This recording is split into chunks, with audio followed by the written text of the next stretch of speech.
যুদ্ধের ময়দানে যুক্তরাষ্ট্রের বন্ধু ইউক্রেনের বিরুদ্ধে কোন ধরনের নতুন সাফল্য পেল রাশিয়ার সামরিক বাহিনী? এবার কি করবেন ইউক্রেনের প্রেসিডেন্ট ভলোদিমির জেলেনস্কি? ইউক্রেনের বিরুদ্ধে স্মরণকালের সবচেয়ে ভয়াবহ মিসাইল ও ড্রোন হামলা চালিয়েছে রাশিয়া। 7 শতাধিক ক্ষেপণাস্ত্রের এই বহরকে প্রতিহত করতে অনেকটাই ব্যর্থ হয়েছে যুক্তরাষ্ট্রের বন্ধু দেশটি, যার কারণে পশ্চিমাদের কাছে এয়ার ডিফেন্স সিস্টেম চেয়ে রীতিমতো হাত পেতেছেন প্রেসিডেন্ট জেলেনস্কি। কিন্তু ইউক্রেনকে সাহায্যে কি এগিয়ে আসবে যুক্তরাষ্ট্র, নাকি যুদ্ধের ময়দানে পরাজয় মেনে রাশিয়ার কাছে নির্দিষ্ট অঞ্চল ছেড়ে দেবে ইউক্রেন?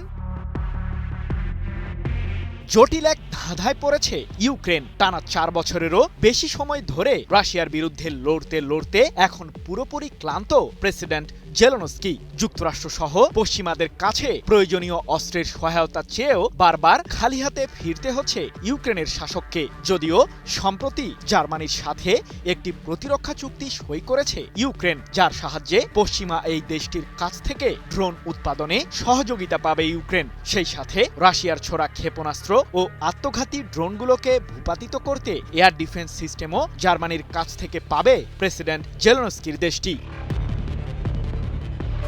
তবে জার্মানির সাথে ইউক্রেনের এই চুক্তির পর যেন পূর্বের চেয়েও গর্জে উঠেছেন রাশিয়ার প্রেসিডেন্ট ভ্লাদিমির পুতিন। ইউক্রেনের বিরুদ্ধে নতুন সাফল্যের দাবি করে যুক্তরাষ্ট্রকে পরোক্ষভাবে কঠোর জবাব দিল রাশিয়ার সামরিক বাহিনী। জানা গেছে ইউক্রেনের খার্কিভ অঞ্চলের আরও একটি গুরুত্বপূর্ণ এলাকার নিয়ন্ত্রণ নিয়েছে রুশ বাহিনী। 17 এপ্রিল এক প্রতিবেদনে বিষয়টি নিশ্চিত করেছে তুরস্কের সংবাদ মাধ্যম আনাদোলু এজেন্সি।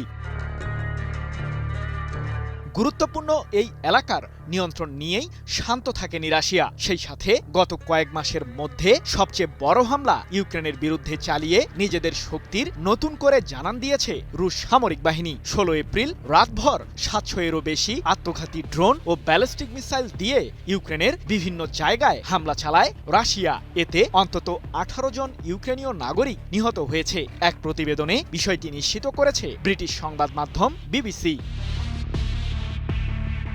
প্রশ্ন হলো, রাশিয়ার ছোড়া মিসাইল ও ড্রোনগুলোকে কি প্রতিহত করতে পুরোপুরি ব্যর্থ হয়েছে ইউক্রেন? পশ্চিমাদের উদ্দেশ্যে নিজের অসহায়ত্বের কথা সম্প্রতি স্বীকার করেছেন ইউক্রেনের প্রেসিডেন্ট জেলেনস্কি, যেখানে তিনি হতাশ হয়ে জানান আকাশ প্রতিরক্ষায় তীব্র ঘাটতির সম্মুখীন ইউক্রেনের সামরিক বাহিনী, যার কারণে রাশিয়ার ছোড়া মিসাইল ও ড্রোনগুলোকে শনাক্ত করতে ব্যর্থ হচ্ছে কিয়েভ। তাহলে কি ইউক্রেনের উপর থেকে মুখ ফিরিয়ে নিয়েছে যুক্তরাষ্ট্র? কি বুঝলেন ভাই? অনলি জেডাই চাই।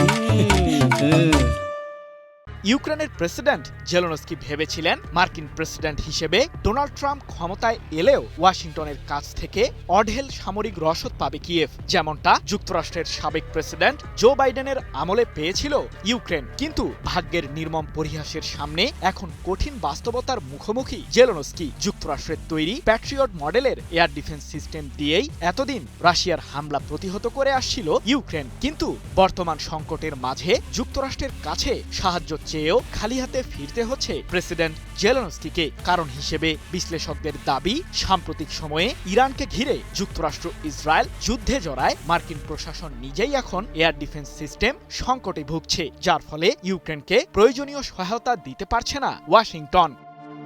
সৃজন মাহমুদ, নিউজ 24।